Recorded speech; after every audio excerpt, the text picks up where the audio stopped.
Um dos nossos vídeos mais vistos no nosso canal do YouTube foi sobre a tosse alérgica com a médica alergista e imunologista doutora Renata Frigi.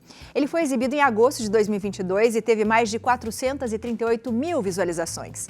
Então, hoje, em homenagem aos nossos quase 4 milhões de inscritos no YouTube, ela volta nessa casa e a gente vai falar sobre os mitos e verdades das doenças alérgicas do inverno, que, segundo a OMS, em 2022, 35% da população mundial apresentou algum tipo de alergia. E a projeção é que esse número chegue a 50% até 2050. Muita gente, hein?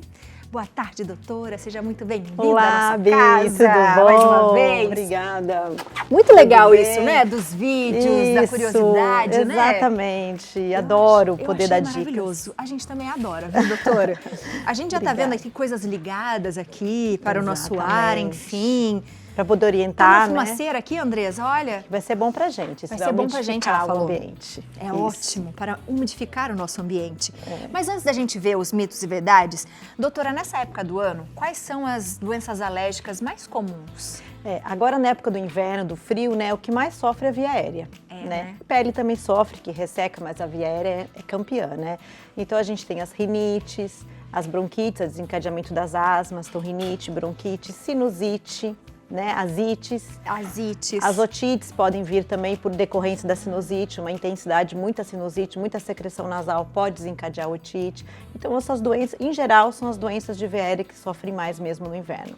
E existe alguma forma da gente prevenir essas doenças, doutora? Sim, a gente tem que, na verdade, primeiro, o paciente que é alérgico tem que tratar a sua doença. Então, a rinite, ela tem tratamento. Então, a gente tem que deixar a rinite bem tratada, o nariz não tão secretivo, não tão congestionada, para não desencadear crise e infectar, virar sinusite, pneumonias nas bronquites.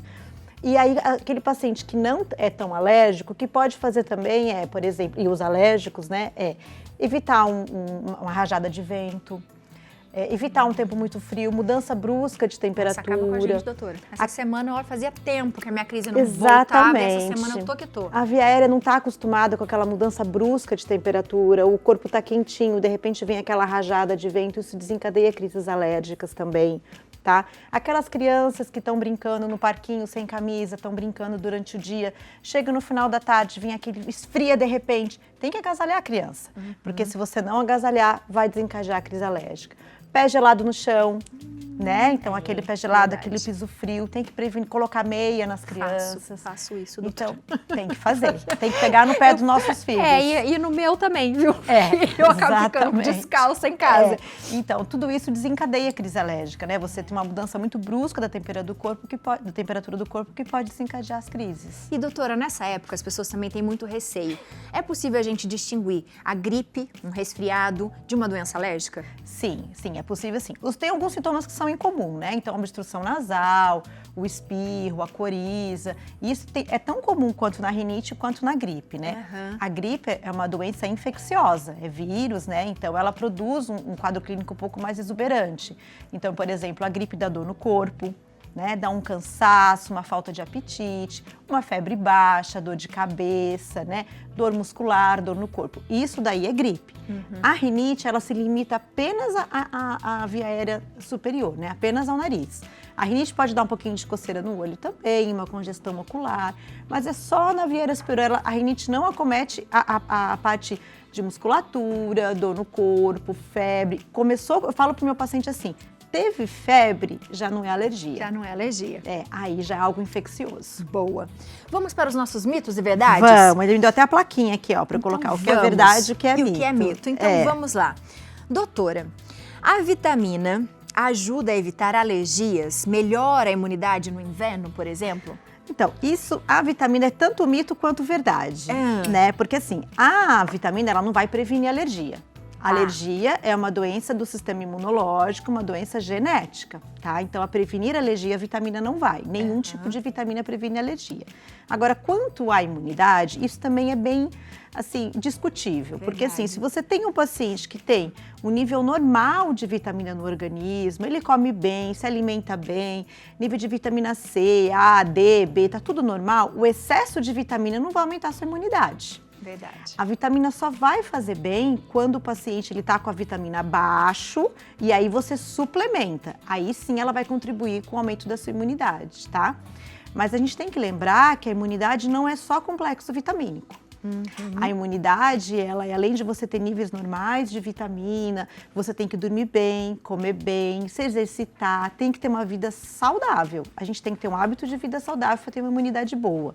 Então, o que eu digo assim, se você é uma pessoa que come, se alimenta bem e a sua vitamina está com o nível desejável, ok, não é isso, não é o excesso de vitamina que vai aumentar a sua imunidade.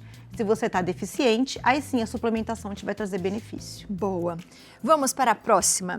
Colocar a roupa, casacos, cobertores no sol ajuda a matar os ácaros? Isso é mito, total mito. Total mito, né, na doutora? verdade, é um mito, porque a gente achava antigamente que tirar a roupa do guarda-roupa e colocar no sol já ia matar, estava pronto para usar. Não. A gente sabe que o ácaro, ele gosta de um ambiente quente e úmido. Então, quando você coloca, por exemplo, o travesseiro ou a almofada, as roupas que estavam guardadas o ano inteiro no sol, o ácaro que está aqui, ele fica aqui dentro, né? No estofado. Ele vai para a superfície porque começa a esquentar a almofada, ele vai para a superfície para poder pegar. Aí, quando ele pega um arzinho, porque ele é um bichinho, né? Ele é um bicho, é um ser vivo. Ele pega um ar e ali, um ambiente quente e úmido é propício para ele se reproduzir. Então, colocar no sol não adianta. Isso é mito. O que a gente tem que fazer? A gente tem que lavar. A gente tem que lavar para matar o ácaro que está aqui. A lavagem, você colocar na máquina, lavar na mão, mandar para a lavanderia, isso vai matar o ácaro que está aqui. Aí depois que você lava, joga fora toda aquela sujeira, incluindo o ácaro, vai embora com a sujeira, aí você põe no sol para secar. Boa. Certo? Tem perguntinha de WhatsApp, vamos lá. É isso aí, na verdade é uma perguntinha minha mesmo, pessoal. Léo. Vou fazer o mito e verdade também, doutora. Então vai. Doutora, para bebês recém-nascidos, assim, é mito ou verdade que a gente precisa evitar, por exemplo, visitas, principalmente nessa época do ano? Verdade. Na verdade, nos primeiros meses de vida, primeiros dias de vida, na verdade, a gente tem que evitar a exposição, né, aos antígenos, aos vírus, entendeu? Então, assim, tem um pouquinho de... Acho que a visita tem que ser depois de uns 40 dias, né, que a criança mais. ou até mais, né, Os mais íntimos pode ser depois de uns 40 dias ou até mais, uns 3, 4 meses. A criança tem que tomar vacina. Ela tem que estar um pouco mais recuperada, porque o parto, a gestação e o parto da mulher estressa um pouco o sistema imunológico da criança. A criança nasce com o sistema imunológico também imaturo.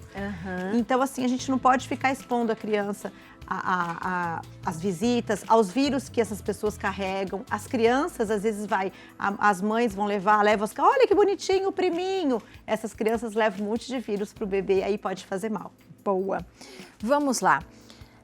Todo descongelante, esse é polêmico, todo descongelante nasal pode ser prejudicial? Então, assim, vamos lá. Isso é verdade, tá? Mas existe o mito e a verdade. Por quê? Existem 2 tipos de tratamento para rinite, tá?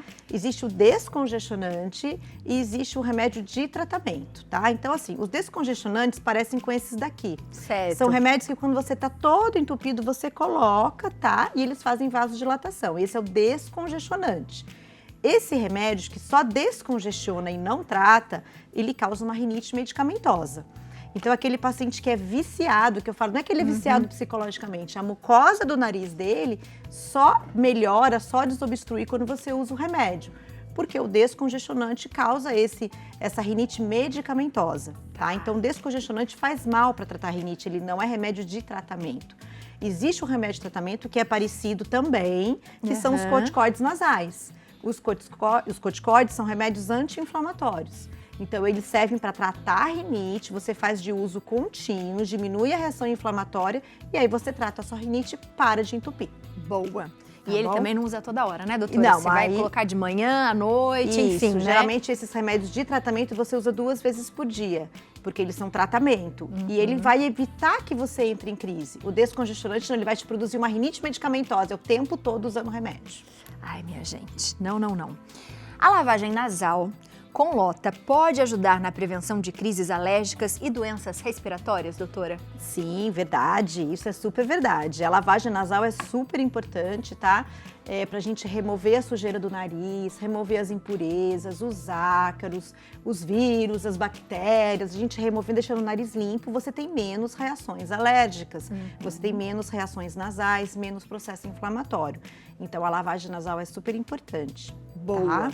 A gente tem aqui um inseticida, é isso, né? É, esse aqui. Porque veio essa perguntinha e eu falei assim, gente, faz todo sentido, acho que, né?